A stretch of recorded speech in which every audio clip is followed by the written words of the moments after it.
themselves in-house, but they also invite some of their friends. And I know that some of the vVv players have been involved in those practice sessions where they pit two players, and then there's like 7 or 8 observers that talk about the strategy. So I know Rocker's been a part of those. I think a few of the other vVv players have as well, just because of Rocker's connection with In Control. So we actually have the pretty much same starting locations here, colors and positions for both players, with In Control spawning as the red Protoss in the north, and his brother vVv's Rocker spawning as the purple Protoss, pretty and purple, in the south.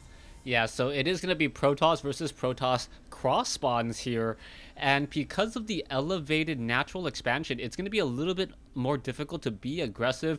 Force fields, well-placed force fields can split an army pretty easily. And we'll see whether or not we actually get into the later tech.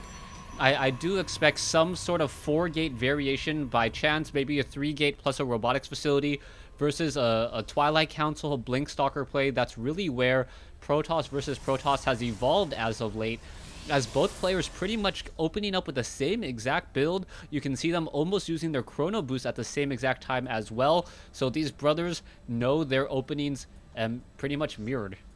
Well, opening's pretty simple for Protoss. You usually start out with one of the pylons and then start chronoing the Nexus, because that's about all you can chrono.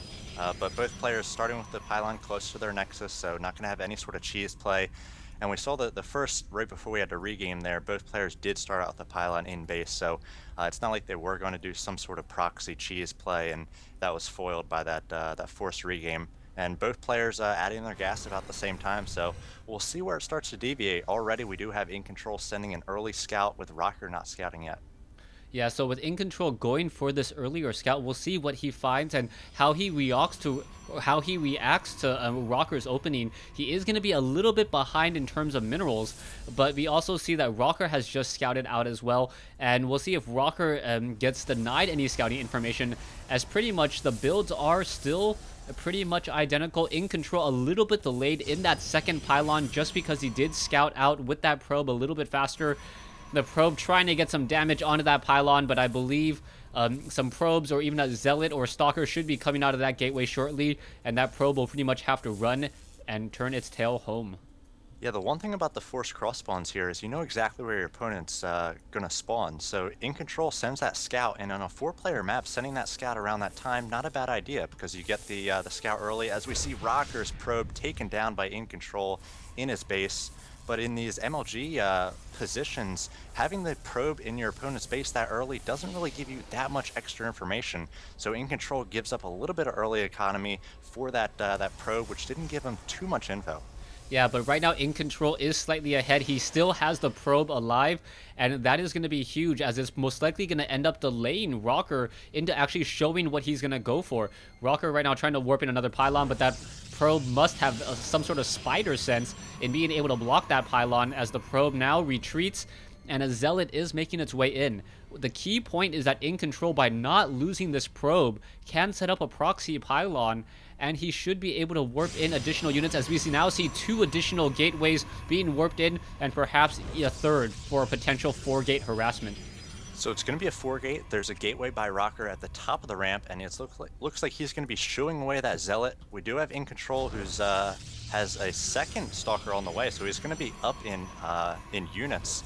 And we do have a sentry coming out for Rocker, so he's going to try to use that sentry to get force fields off, and a low ground pylon right by Rocker's base. We'll see whether that's able to finish. The sentry's out. It will be able to force field, but there is the probe in the base of Rocker, so he's going to be able to warp on the high ground as long as that probe is up in Rocker's base. Yeah, and right now In Control also warping in 2 pylons straight in the base as well. Rocker not being careful with his probes. He needs to start surrounding. This is looking really, really bad. Warp gate tech.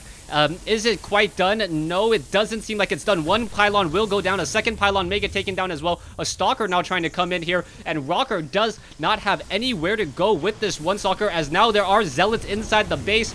Zealot's gonna run in after those probes. The Stalkers are currently stuck, as the Warp Gate tech is now finishing. Stalkers against Zealots inside the base here. Perhaps the probes will come off the mineral line. There you go. They are engaging back and forth. The Zealots trying to find their way against the Stalker, but unable to do so. And Zealot after Zealot is falling, as Rocker is holding position with his 1 or 2 Stalkers here, but that Artosis pylon may get destroyed.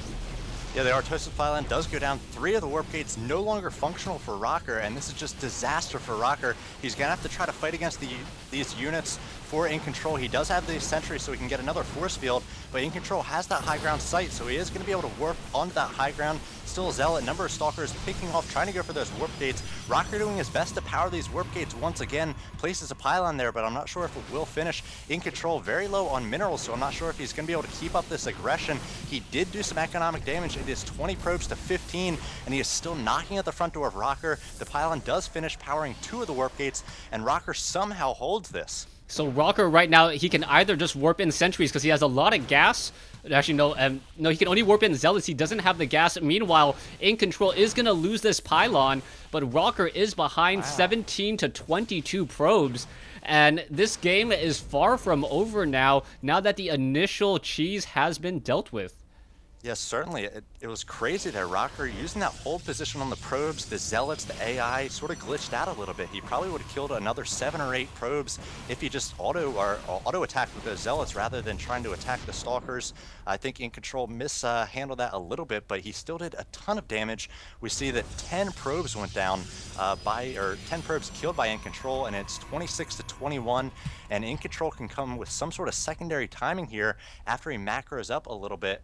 It looks like right now, not quite sure what he's going to be going for. He has thrown down the robotics, which is going to make him basically cheese-proof. No sort of DT play is going to make him lose this game, but he does have a slight advantage over his brother Rocker.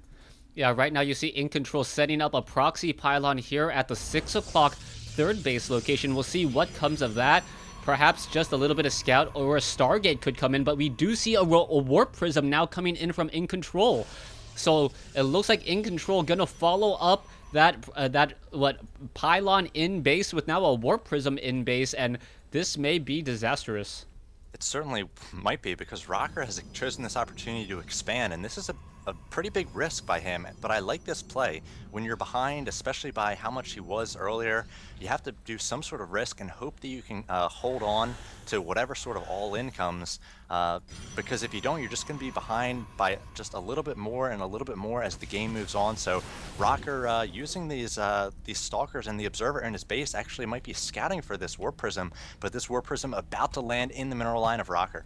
Yeah, In Control now going to just drop in 4 straight Zealots and then warp in additional units. There you go. The probes all of a sudden all running. Only 1 probe has been taken out. More units now warping in as well. The Stalkers are going to get up as we now see the Nexus is about to complete, so that may actually be a benefit as 1 pylon may get taken out. Down it goes. The Warp Prism still warping in more units. Zealots are getting picked apart. Long distance mining, and now the Stalkers and Zealots are engaging. This is looking pretty bad though, as In Control does have more units inside here. Are we going to get perhaps some force fields to stop those Stalkers from engaging? No force fields as of yet, as the sentry now trying to push away. There's engagement on the front door as well, as finally a force field preventing a Zealot from retreating, but now still units coming in on the front door. Yeah, In Control trying to focus down these pylons as well, so he's depowering these warp gates. He's going to try to just basically overpower Rocker by taking out his production structures.